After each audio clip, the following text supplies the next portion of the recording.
Kamusta kayo lahat? So, shout out nga pala dahil ito ay ito ang ikalawang video ng speaking Tagalog only na. Kaya, ang gagawin ko na lang ngayon is magkikwento na lang ako ng freestyle nga lang siya na kwento. Na parang ito ay tungkol lang naman sa buhay natin, no? Kung may masabi man ako masama or nakaka-offend, pasensya na po. Hindi ko intention na makasite na iba or mag-influensya ng bagay na mali at hindi tama.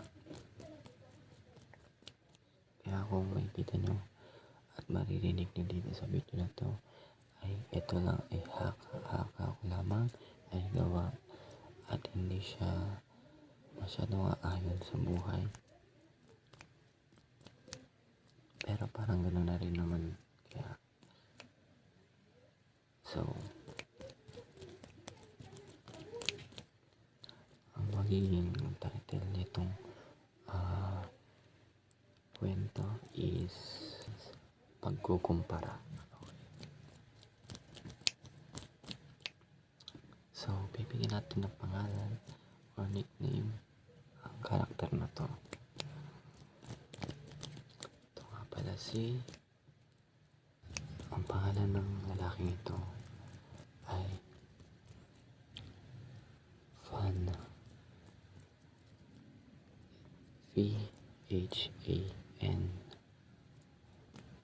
Fan. Fan. Fan, something. Yun. So, si Fan ay nakapagtapos na ng pag-aaral. At siya ay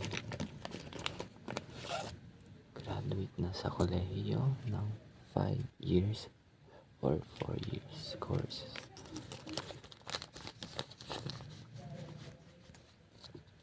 Nang magkaroon siya ng idea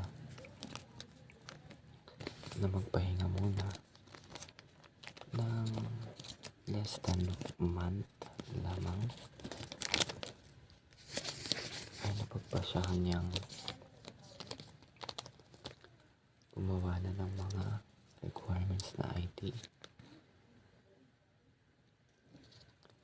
maghanda para sa pag-apply niya sa kanyang unang pinaka-trabaho.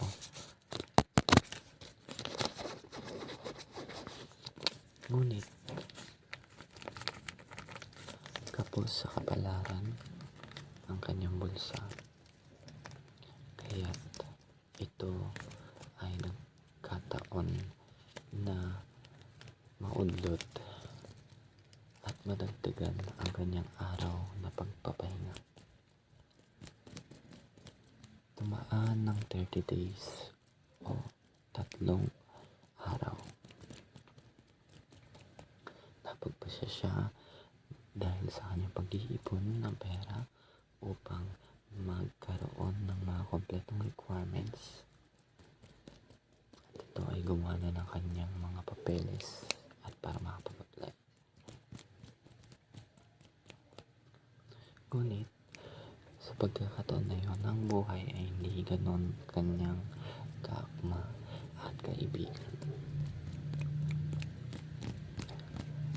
Ilang araw, ilang linggo, wala pa rin reply sa kanyang mga pinuntahang industry or company na pinag-a-applyan nito. Umabot na sa paraan na mag-email din ito sa mga binigay at nakuha nitong information, at doon magkaroon ng idea na magpasa din through online.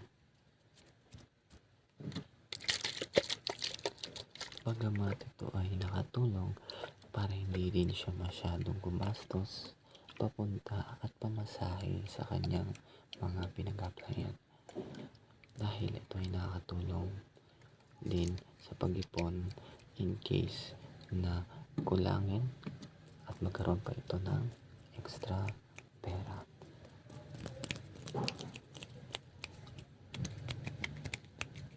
Sa mga oras na yun, medyo nababad siya sa kanyang cellphone o ketay. Japanese words. Ketay is cellphone or CP. And nung siya ay nag-open ng kanyang mga social media platforms or mga app through online na nakikita siya ng mga ibang na gumraduate na nagkaroon na ng trabaho, pinagmamalaki na ng magulang, na nagkaroon na ito ng magandang buhay at parang ito ay maganda na. Doon siya nagkaroon ng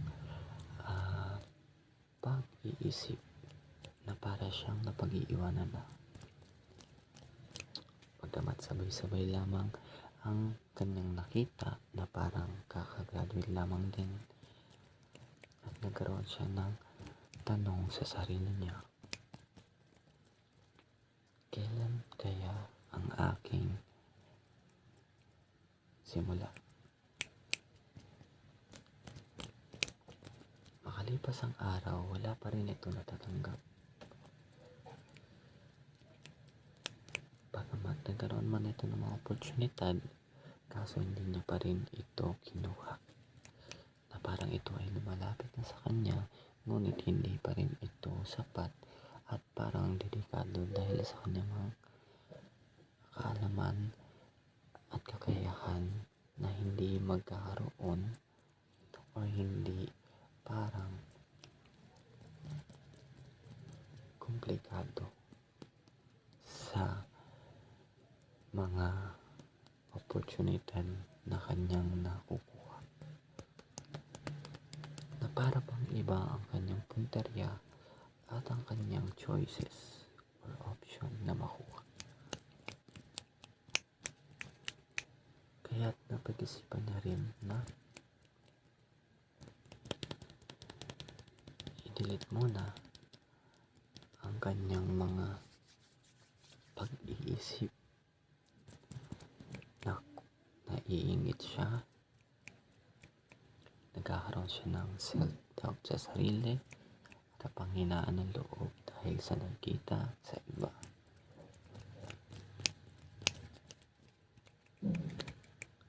At binigyan na din ng limitasyon ng kanyang pag-cellphone o pagkatutok sa kanyang cellphone para ito ay may iwasan ng kanyang pagdududa sa sarili.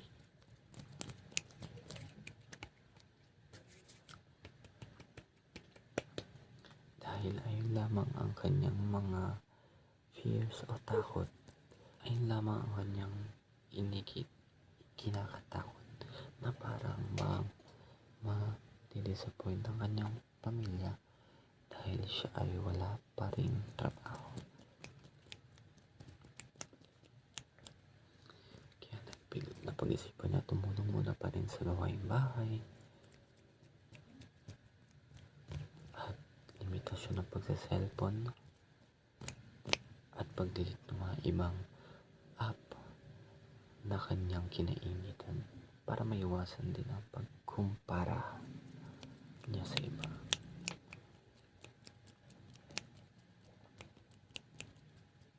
Kaya siya ay bumangon na at nagkaroon ng lakas ng loob para harapin pa rin ulit ang kanyang mga struggles o mga kanyang challenges sa buhay. Mas tumatag ang kanyang tiwala sa sarili, pagkakayahan ng loob at ang mga kanyang kakayahan na ipakita na mababagay siya sa trabaho.